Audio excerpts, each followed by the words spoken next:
अस्सलाम वालेकुम व्यूअर्स, मैं हूं आपका होस्ट अब्दुल रहमान और आज डिस्कस करेंगे पाकिस्तान में रुपए की बेकदरी।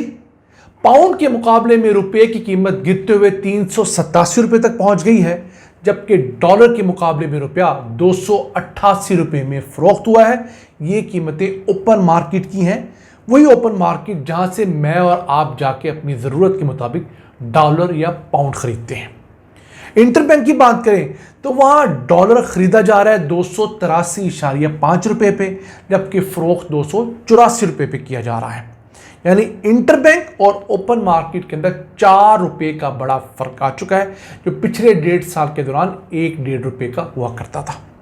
इसी तरह पाउंड भी महंगा हो रहा है।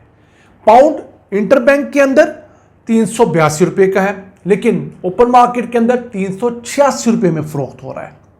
इसी तरह यूरो कीमत इंटरबैंक के अंदर 325 रुपए है, फरोख्त ये 326-327 रुपए पे हो रहा है। तो ओपन मार्केट आम लोगों के लिए होती है, मनी एक्सचेंज कंपनीज जो होती हैं ओपन मार्केट होती हैं, जबकि इंटरबैंक डॉलर्स जो आपस में बैंकों के दरमियान या एक्सपोर्टर और इंपोर्टर्स को जो दिया जाता है वो इसी तरह दिया जाता है। अब इस बेकदरी की सबसे बड़ी वजह वो पाकिस्तान के तजारती खसारे हैं, जो रिकॉर्ड आने वाली रेमिटेंसेस के बावजूद भी पूरे नहीं हो रहे। जी हां, हमने जो हर साल 25 अरब डॉलर्स का बैरूनी कर्जा और सूद अदा करना है, वो हमारी जड़ों में बैठा हुआ है। फिर हमारे शाहाना अखराजात हैं, हम दुनिया से चीज़ें ज़्यादा खरीदते हैं, दुनिया को बेचते कम हैं। यानी इंपोर्ट्स हमारी एक्सपोर्ट से तकरीबन डबल हैं।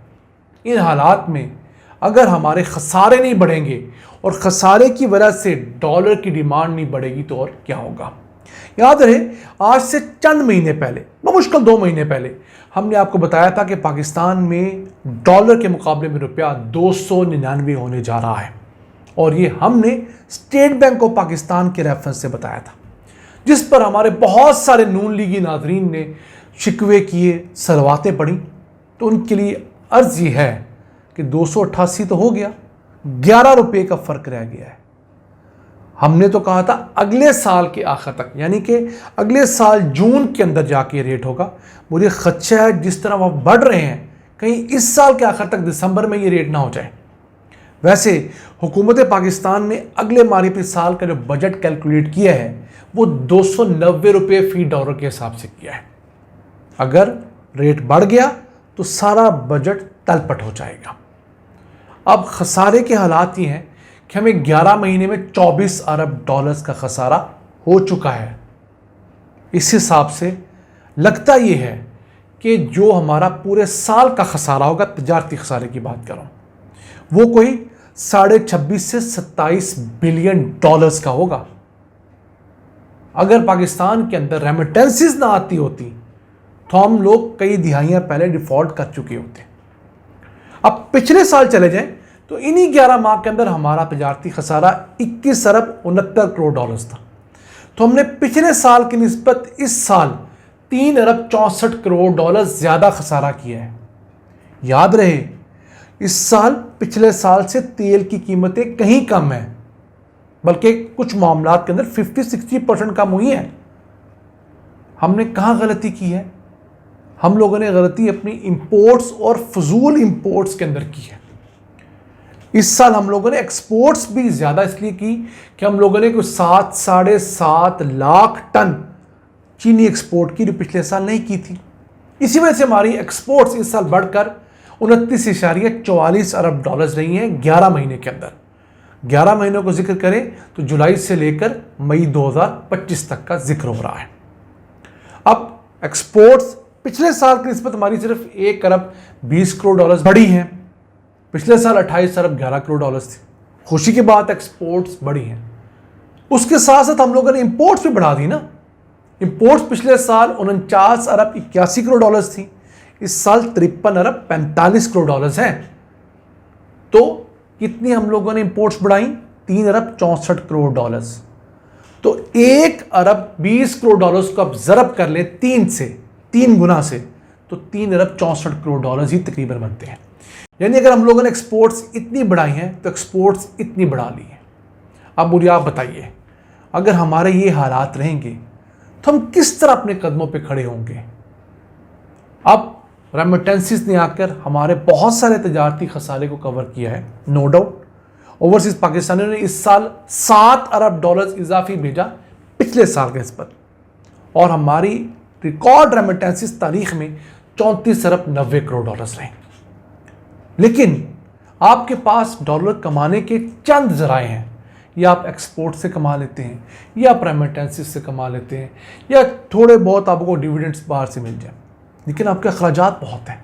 इंपोर्ट्स की मद में आपके पैसे निकल के बहुत सारे, फिर आपने जो लोन ले रखे हैं 25 अरब डॉलर तकरीबन, वो देना है हर साल। वैसे आपके जो लोन की पेमेंट है, टोटल पोर्टफोलियो जो है वो कोई 131-132 बिलियन डॉलर्स के करीब है, उसमें से 25 बिलियन डॉलर्स आपने हर साल देना है। फिर आपने जो ओवरसीज अपने तमाम मिशंस खोल रखे हैं, उनके जो मुलाजमीन हैं, उनके जो मेडिकल हैं, वो भी अपने डॉलर्स में भेजने हैं। फिर जो मल्टीनेशनल कंपनियां पाकिस्तान में काम करती हैं, वो 11 माह में 2 अरब 11 करोड़ डॉलर्स अपना प्रॉफिट यहां से बाहर भेज चुकी हैं, और इस साल के अख्ताम तक हो सकता है वो 2.5 अरब डॉलर से 3 अरब डॉलर बाहर भिजवा चुकी हूं।